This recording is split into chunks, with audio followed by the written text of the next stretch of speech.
Selamat malam. Perempuan lagi-lagi jadi korban aksi cabul dokter.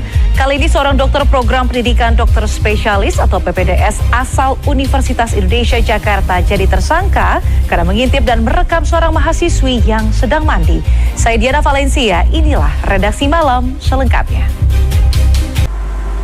Pemirsa, Polda Metro Jaya menangkap 5 pelaku yang terlibat dalam perusakan dan pembakaran mobil polisi saat hendak menangkap Ketua Ormas di Harjamukti, Depok.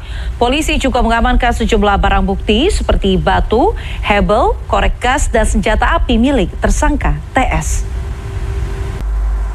Hendak pulang dari acara halal bihalal, ratusan orang dari 2 perguruan silat besar di Magetan, Jawa Timur terlibat tawuran di tengah jalan. Sementara itu di Tuban, Jawa Timur, sekelompok remaja menyerang warga yang sedang nongkrong di warung kopi dan balai desa. Kita beralih ke informasi lainnya, seorang polisi disanksi karena melakukan penghinaan terhadap seniman di Subang, Jawa Barat. Adapun di Jakarta, sebuah mobil menyalakan strobo dan lampu hazard dan berkendara secara ugal-ugalan. Dan kini kepolisian pun memburu sopir tersebut. Informasi lainnya, aksi nekat 3 pencuri motor di Menteng Dalam, Tebet, Jakarta Selatan diwarnai tembakan senjata api. Pelaku menembak warga yang berusaha menggagalkan aksi mereka di dalam gang. Dan informasi ini akan kami rangkum dengan aksi kriminalitas lainnya dalam Kilas Kriminal.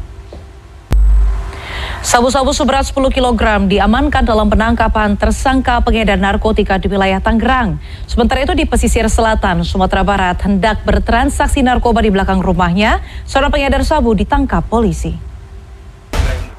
Seorang dokter PPDS asal Universitas Indonesia ditetapkan sebagai tersangka karena mengintip dan merekam seorang mahasiswi yang sedang mandi.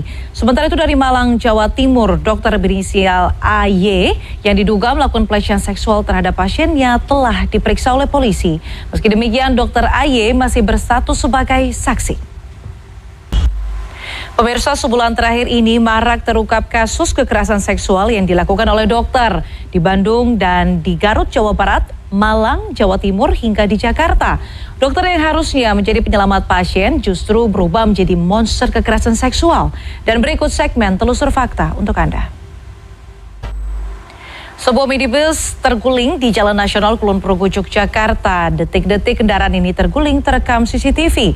Sementara itu di lokasi lain di Mojokerto, Jawa Timur, seorang ibu hamil sempat terjebak dan mengalami syok usai mobil yang ditumpanginya terlibat kecelakaan dengan truk tangki. Bentrokan terjadi ketika polisi berusaha membubarkan unjuk rasa. Paus Fransiskus, pemimpin tertinggi Katolik dunia, meninggal dunia pada Senin 21 April 2025. Paus Fransiskus meninggal dunia pada usia 88 tahun pada pukul 7.35 pagi waktu Vatikan. Dan informasi International Minute ini akan sekaligus menutup redaksi malam hari ini. Saya Diana Valencia pamit undur diri. Terima kasih atas kebersamaan Anda dan sampai jumpa.